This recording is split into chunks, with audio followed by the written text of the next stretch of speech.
الحمد لله رب العالمين والصلاة والسلام على المبعوث رحمة للعالمين وعلى آله وصحبه أجمعين أيها الإخوة والأخوات السلام عليكم ورحمة الله وبركاته የዛሬው ደርሳችን ተፍሲራችን ከሱረቱ ኑህ عليه السلام አንቀጽ 21 እስከ አንቀጽ 24 ያሉትን አራት አንቀጾች እናያለን ማለት ነው።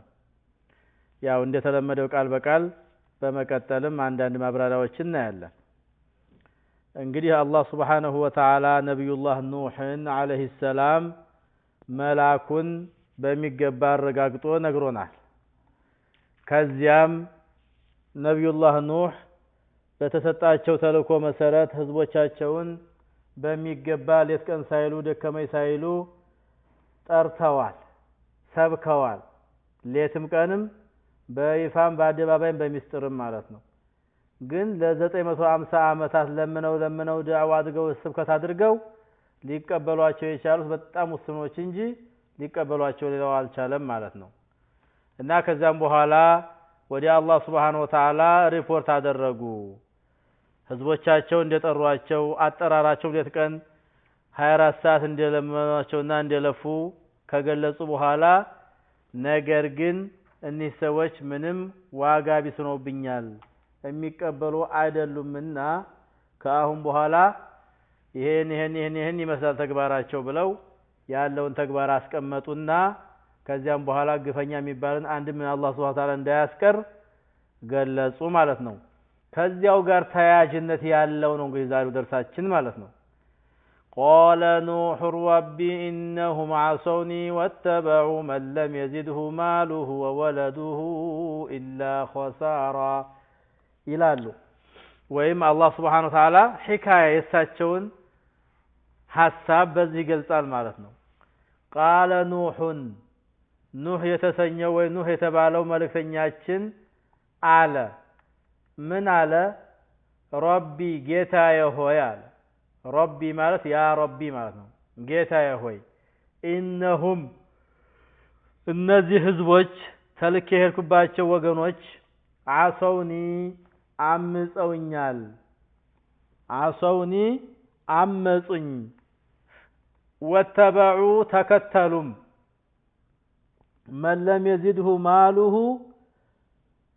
لم يزده ያልጨመረውን ማሉሁ ንብረቱ ወወለዱሁ ልጆቹም ወይም ልጁም ያልጨመረውን ኢላ ኸሳራ ክስረትን እንጂ ቃለ ኑህ አለ ጌታዬ ሆይ እነሱ አመጹብኝ አለ እነሁም አሰውኒ ወተበዑ من لم يزده ማሉሁ ገንዘቡና ወወለዱሁ ልጁም ኢላ ኸሳራ ከጥፋት በስተቀር ያልጨመረለትን ሰው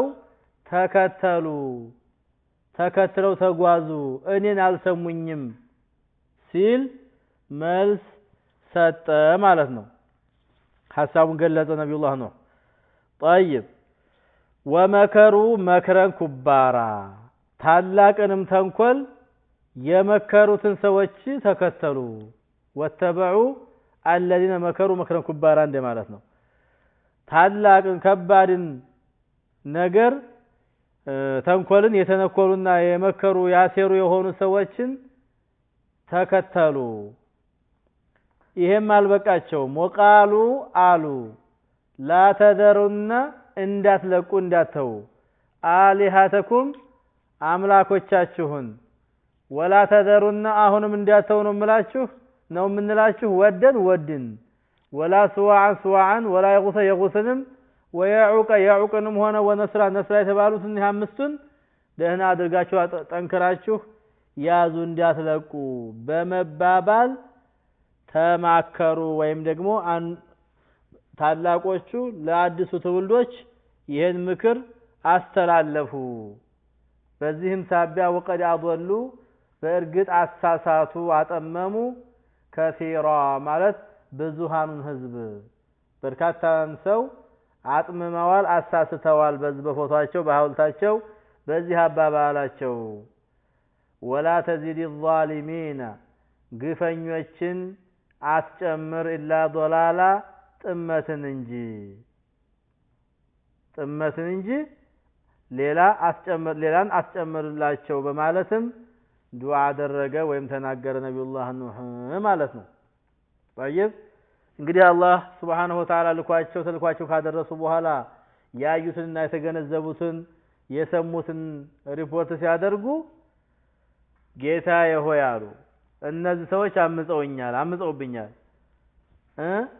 ገንዘቡም ሆነ ልጁም ክስረትን እንጂ ውድመትን እንጂ ያልጠቀመውን ያልጨመረውን ተከትለዋል እንዲሁም ታላቅን ተንኮል የመከሩን ሰዎች ተከትለዋል ወቃሉ ብለዋልም لا تذرن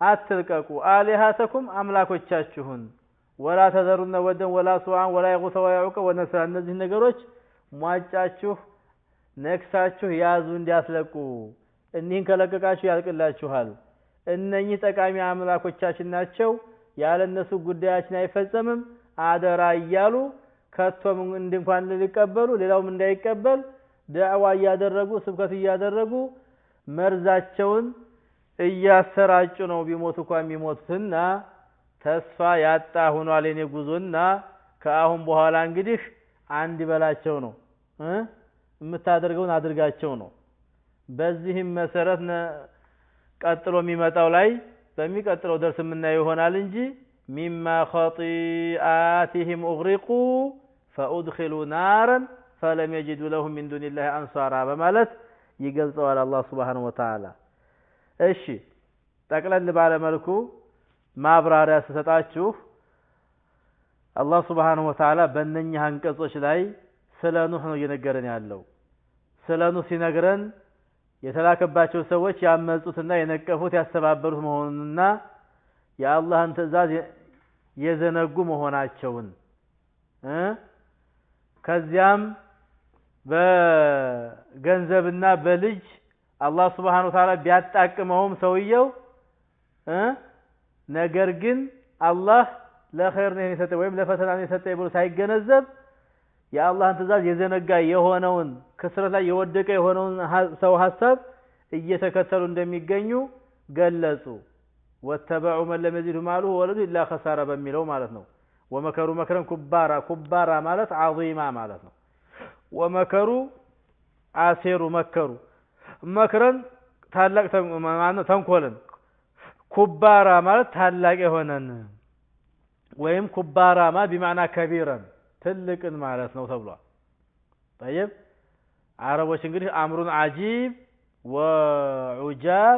وعجاب በማለት ይናገር ዑጃብ እንደገና ወመከሩ መከረን ኩባራ ለምን باتباعهم لهم وهم على الضلال በጥመት ላይ ያሉን ሰዎች በመከተል ጥመትን መርጠዋልና بل مكر الليل والنهار إذ تأمروننا أن نكفر بالله ونجعل له أندادا እንዳለው ማለት ነው ይቃም ቀን እንደዚህ ስናጠፋን ሲሉ አይ የሌትና የቀን ተንኮላችሁ ነው ለዚህ ያበቃችሁ በአላህ እንድንክድ ባላንጣ እንድናበጅለት ታደርጉት የነበረው ብለው እርስ በርሳቸው ወዳጅና ተወዳጅ ተከታይና አስከታይ እንደሚነዛነዙት ወይም እንደ ቃለ መልስ እንደሚያደርጉት ማለት ነው طيب እንግዲህ አሁን እዚህ አምስት አማልክቶችን በእነሱ አስተሳሰብ ይጠቅማሉ አምላኮች ናቸው ያሏቸውን ጠቅሷል አንደኛው ማን ነው ወድ ነው አይደለ ወድ የሚለው ያሉ አብዱላህ ኢብኑ አባስ እንደሚጠቅሱት የታቦቶች ስም ሆነዋል እነዚህ ይላሉ በነብዩላህ ኑህ ጊዜ የነበሩ የጥሩ ሰዎች ስም ቢሆንም አሁን የጣዖታት ስም አድርገውታል ማለት ነው ወድ የሚለው ለምሳሌ ደውመተል ጀንደል የሚባል አካባቢ ላይ ቀቢለቱ የከልብ ዝርያዎች ያመልኩት የነበረ ነው ሱዋዕ የሚለው ደግሞ ሁዘይሎች ይጠቀሙት የነበረ የአምላክ ስም ነው ይላል የጉስ የሚለው ደግሞ የሙራዶች ሙራድ የሚባሉ ነገሮች ማለት ነው ወይም ከዛ ቀጥሎ ደግሞ በኒ ገጢፍ የሚባሉ ጅሩፍ አካባቢ ያ ሰበእ የምንለው አሁን የመን ውስጥ የሚገኘው ማለት ነው እዛ ያመልኩት የነበረ የጣዖት ስም ሆኗል። የጉስ የዑቅ ነስራ የሚለው እነዚህ ሁሉ የራሳቸው የሚያመልካቸው ሰዎች አለ። ለምሳሌ የዑቅ የሐመዳኖች ነው። ነስር የሚለው ደግሞ የህሜሮች ነበር ማለት ነው። طيب እና የጉስ የዑቅ ነስር የሚለው የጥሩ ሰዎች በአደምና በአባታችን አደምና በኑህ መካከል የነበሩ ሰዎች ምንድነው አለ ሰዎች ስም ነበረ። ሲሞቱ ያው የሚከተላቸው ብዙ ሰው ነበረ። እንደ ጥሩ ሰው ናቸው ብሎ እነሱን በመከተል የሚጓዝ ማለት ነው። እነሱ ሲሞቱ የነሱ ተከታዮች ለምን የነሱን ሐውልት ሰርተን ቦታቸው ላይ ለምን አናስቀምጥም? እነሱን ባየን ሰዓት ለአምልኮት ሞራል ይኖረናል፣ ለዒባዳ ሞራል እናገኛለን በሚል ታሳቢነት ተመካከሩና ተስማሙ። ሐውልት ሰሩ፣ አንጠለጠሉ ወይም ተከሉ። ትንሽ ቆየት ብሎ ደግሞ እነዚህ የሚያውቁት ሲሞቱ ሌላ የማያውቅ ትውልድ ሲመጣ ሰይጤ የእናንተ አያቶች አባቶች እኮ ይሄን ሐውልት ነበር የሚያመልኩት በማለት አታለለና ያን ነገር እንዲያመልኩ አድርጎ አስገባቸው ኬላ ማለት ነው። እና በዛ ምክንያት እንግዲህ ወቀድ ያضሉ ከሲራ የሚለው እኒህ አስናሞች እነዛ ሰዎች የያዟቸው አስናሞች በርካታ ብዙሃንን አሳስተዋል። ምክንያቱም ከዛን ሰዓት ጀምሮ እስካሁን ድረስ ባለው አረብ አጀም ሳይል ይሄን ነገር እያመለከ ይገኛልና እኒህ ነገሮችም ሆነ ተጨማሪ እየደመረ እየጨመረ እያመለከ መጣ። ወቀድ አضሉ ከሲራ የሚለው በግልጽ ያሳያል ነው። አላየህ ነብዩላህ ኢብራሂም አላህ ከዚህ አይነት ነገር እንዲያርቃቸው ዱዓ አድርገው ነበር ለሳቸው ለልጆቻቸው ወጅኑብኒ ወበንየ አን ነዕቡደ አልአስናም ብለው ማለት ነው። ጥመታቸው የሚያደሱት ነገር ከባድ ከመሆኑ አንፃር አላህ ጠብቀን ብለው ዱዓ አድርገው ነበር። እሺ ነብዩላህ ነው ይሄን ሪፖርት ካቀረቡ በኋላ ወላ ተዚድ الظالمين الا ضلالا ከሃዲያንን በክህደት ራሳቸውን የበደሉ ሰዎች ክሳራን ጥመትን እንጂ አስጨምራቸው ብለውም ዱዓ አደረጉ ማለት ነው። አጥፋቸው ነው ዱዓውን عليهم على قومه لتمردهم وكفرهم وعنادهم አምፀዋል፣ ትዕቢት ውስጥ ገብተዋል፣ ክደዋል። እነዚህን መርገም ነው ያለባቸው ማለት ነው። ልክ ነብዩላህ ሙሳ በፍርዓውንና በመኳንንቶች ላይ ዱዓ ጸሎት እንዲያደረጉ ሁሉ ነብዩላህ ሙሳ ምን ብለው ዱዓ አድርገዋል? ربنا اطمس على أموالهم واشدد على قلوبهم فلا يؤمنوا حتى يروا العذاب الأليم በማለት ዱዓ አድርገው ነበረ ነው። ጌታዬ ሆይ ንብረታቸውን አጥፋባቸው፣ ድራሹን አጥፋው፣ ገንዘባቸው ንብረታቸውን፣ ልቦቻቸውን አጠንክር፣ ካሁን በኋላ ምንም አያምኑም፣ ያንን አሳማሚና አንገብጋቢ ቅጣት እስካላዩ ድረስና አሳያቸው ብለው ዱዓ አደረጉባቸው ማለት ነው። አላህ Subhanahu Wa Ta'ala ግን ኑህንም ዱዓቸውን ሰምቶ ህዝቦቻቸውን በባህር ውስጥ አሰጠማቸው። መሬትን አፍልቅ ያላት፣ ሰማይን አዝም ያላት ባህር ሆነ። እሳቸውና ያመኑት ብቻ በመርከብ ውስጥ ገብተው ነፃ ወጡ ማለት ነው። ያላመኑ ግን የነብዩላህ ኑህ ልጃቸው እንኳን ሳይቀር በመካዱ ሳቢያ ያው ምሱን አግኝቷል ማለት ነው። የነብዩላህ ሙሳ ሰዎች ያው እንደሚታወቀው በፍርዓውን መሪነት ጠቅላላ ባህር ገብተው ነው የሰጠሙት ማለት ነው።